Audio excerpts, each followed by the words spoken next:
Magandang araw mga kasabong. Andito po ulit ang inyong lingkod, si Doc Mac, Technical Veterinarian po ng Excellence. So ngayong araw, nandito po tayo sa JA Game Farm.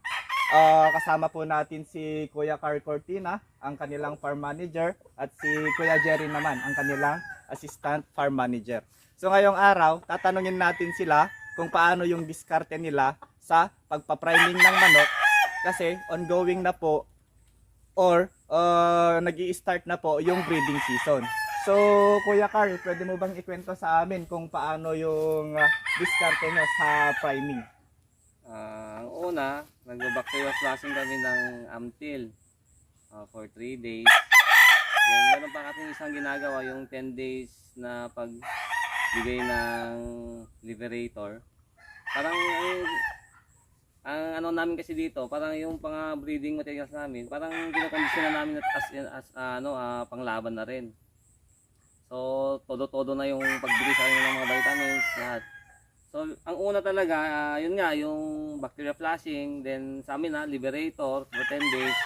Then, yun nga, paligo na kami ng Zero Mite. Then, patakan na namin ng Oxyrid. Tapos kinahaponan, ini-injectan namin ng Vitamax. Ito ba kuya, gagamitin nyo to sa breeding? Itong ano to, kailangan namin i-priming dahil gagamitin namin ito sa breeding. Ang Liberator po kasi is ine-enhance yung liver at nililinisan yung buong katawan ng ating mga manok para pagkabigay natin ng mga injectable vitamins at mga gamot. Ang ganda po ng absorption nito sa katawan.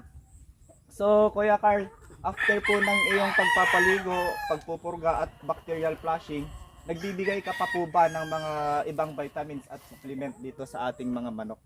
Well, after ng paligong pag-inject ng Vitamax, after 3 days, nagpapaano kami, vaccine ng Lasota with Tolpax. After 2 weeks naman, yung Coryza. Pero kung may 4-in-1 na vaccine, yun, pwede para isang ano na lang. Isang turok Isang na lang. turok na lang.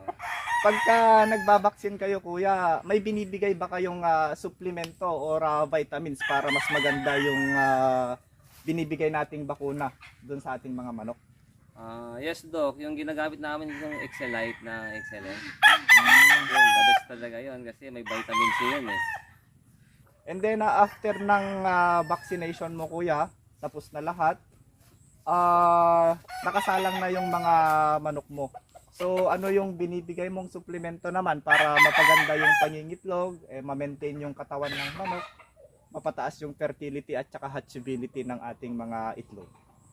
So, ginagamitan namin talaga to ng ano, yung ADE ng Breeder ADE. Breeder ADE na Ayun. oo. Yun nga, kakukuha ko nga lang na 1 kilo kay Doc eh. Ayun. Gagamitin namin talaga. Hindi namin pwedeng hindi gamitin yun dahil paparami talaga ng itlog yun sa manok. Saka, Okay. maganda yung mga sisiw.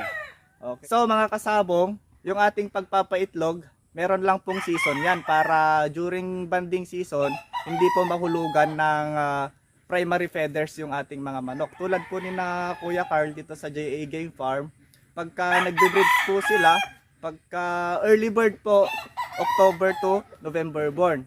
And then pag local born, Kuya Carl, anong date kayo nagpapapisa? December born. Saka January born. Ayun. So pagka local, December to January, and then pagka national naman, February to March. February to March, then late born, March to April. March to April. So yun lamang po. Maraming salamat sa oras nyo at maraming salamat Kuya Carl, Kuya Jerry, tsaka si Gilbert. So baka may maidagdag ka pa Kuya Carl. Baka gusto mong pasalamat or mag-shout out sa ating mga kasama. Nagpapasalamat ako sa masisipag kong kasama si Jerry tsaka si Gilbert kasi kung wala sila, siyempre, hindi ko naman kaya mag-isa dito. Lalo na ngayon, si Uncle umalis na. Ayun. Salamat kami kay Uncle, kay Tita Malu, kay Joan sa tiwala na binibigay sa amin. Ayun. So, Saka yung mga anak ko, saka si Jane, saka si Mama sa bahay. ayun.